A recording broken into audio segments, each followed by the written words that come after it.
What's going on, everybody? Starting this podcast over here to hopefully have a place to gather my thoughts, and in the future, maybe I'll get better at conveying them a little bit. Who knows? I haven't came up with a name yet, but we're just gonna roll with it. Fuck it. Today, I want to talk about the potential of the NFL and other sports organizations being rigged. Now, I'm not talking about some Illuminati group just predetermining every championship at the beginning of the season. It's a little bit different than that. What I'm going to say is that the NFL is considered as a sports entertainment industry or league. It's the same classification that the WWE uses, and since the age of 8, we've all known the WWE is scripted. Real athletes and real injuries, of course, but the outcomes are obviously predetermined. So I've learned that the NFL was one of these organizations, sports entertainment, and I'm diving into it a little bit, especially with all the recent questionable calls.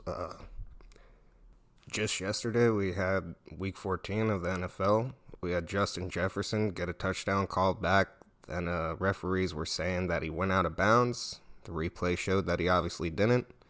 And they never gave him that touchdown back, and Justin Jefferson's still pretty pissed off at the officiating from that game.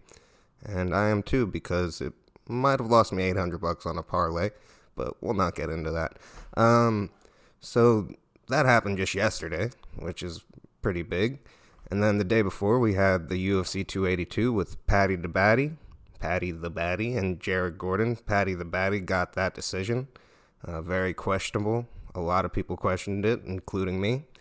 The UFC just got banned from being able to be gambled on in Canada.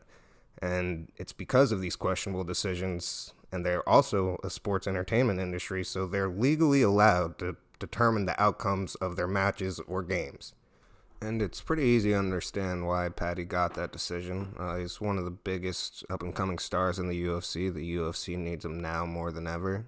He kind of sucked up to Dana the other day, saying that fighter pay wasn't bad. And everyone I know complains about UFC fighter pay compared to boxing. They make pennies. But Paddy the Baddy's an up-and-coming superstar, and they got to protect him. They can't allow him to lose this early in his career. Otherwise, it's a big loss on their investment in him. It's as simple as that. All of these sports organizations are businesses at the end of the day, and a lot of people forget that. And especially nowadays with all these people pushing sports gambling, it seems it gets more and more fishy by the day. And that favoritism carries over to the NFL. I mean, you can look at players like Tom Brady and Aaron Rodgers, how they're treated with roughing the passer penalties. I mean, hell, they made a rule mid-game for Tom Brady, the tuck rule, to give him an advantage in that game. This isn't something new. They do it all the time. They have favorite players who bring in a lot of money, and they have to protect those players. And, I mean, it's somewhat understandable, I guess. But doing these things can alter the outcomes of games. Showing favoritism and officiating definitely can alter the outcome of a game, and anyone who can't see that is blind. Another thing, specifically with the NFL, holding penalties. There isn't one play in the NFL history where there isn't a holding penalty in it. It's just up to the referee whether he wants to call it or not. And if a team were to get a big play that, say, doesn't have a lot of money-making potential if they were to make the Super Bowl, why wouldn't they call that holding play on them and potentially let the team that makes money win that game and progress further into the postseason? I mean, we've had those instances with the Saints and Rams playoff game just a couple years ago. I think it was in 2019. There was a obvious non-call on the Rams. It was a potentially not game winning, but it was definitely game deciding. It was 3rd and 10 or something like that, I believe. And they got a crazy pass interference, and the referees just didn't call it. That definitely changed the outcome of that game. It 100% did. And it was one of the biggest non-calls in history. And it kind of just got brushed over. People reported on it for a couple days, and then nobody really gave a shit. Speaking of the Saints, we had the Super Bowl that they won after Katrina. I mean, God rest everyone who had issues when Katrina hit, but tell me a better storyline to. I'm not saying this is a bad thing, but the NFL obviously pushed for the Saints to win that year to help bring prosperity back to a city that got demolished. It just was the perfect storyline, and the NFL wasn't going to let that pass up.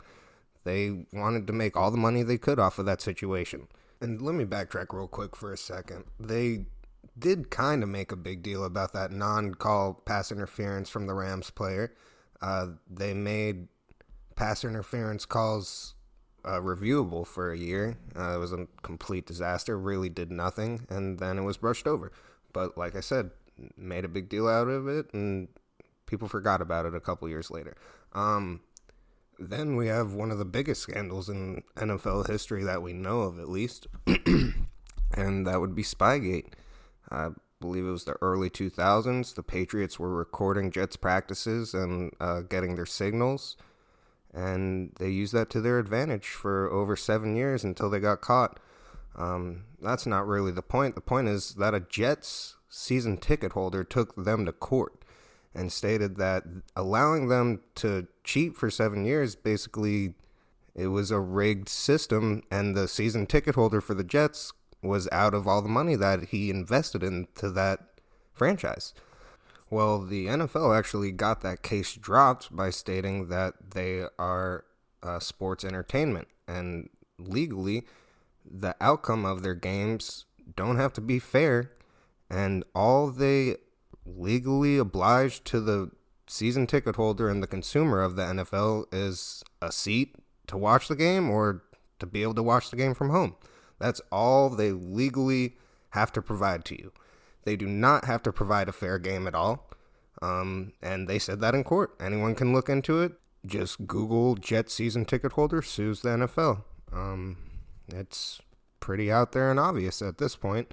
And the question is, should we legally be allowed to be betting on these games if they have not a predetermined outcome, but if they can be changed in certain ways with officiating? It just doesn't seem right to me that Vegas can make all this money off of people and we have no right to a fair game. And that's exactly why Canada banned UFC gambling. It just makes sense. Now, I want to close this by saying, am I going to stop watching professional sports because of this? Hell no. I love the fucking 49ers. And here's a little bit of prediction for you, since we're talking about possible scripting in the NFL. Jimmy G just recently went down, and Brock Purdy came in. Now, he is considered Mr. Irrelevant, the last person drafted in last year's draft. Literally last person. And his first game happened to be against Tom Brady, the greatest quarterback of all time. To some people, maybe people argue for Joe Montana. But they had him going there and he whooped him, man. So what I'm predicting is Brock Purdy takes the 49ers to the Super Bowl and wins it. And that's another perfect storyline for him. So we'll see what happens. So that concludes the first episode of whatever the hell I want to call this podcast. Next time, I think I'm going to talk about something with the U.S. healthcare system. So if you find this interesting, just let me know and stay tuned.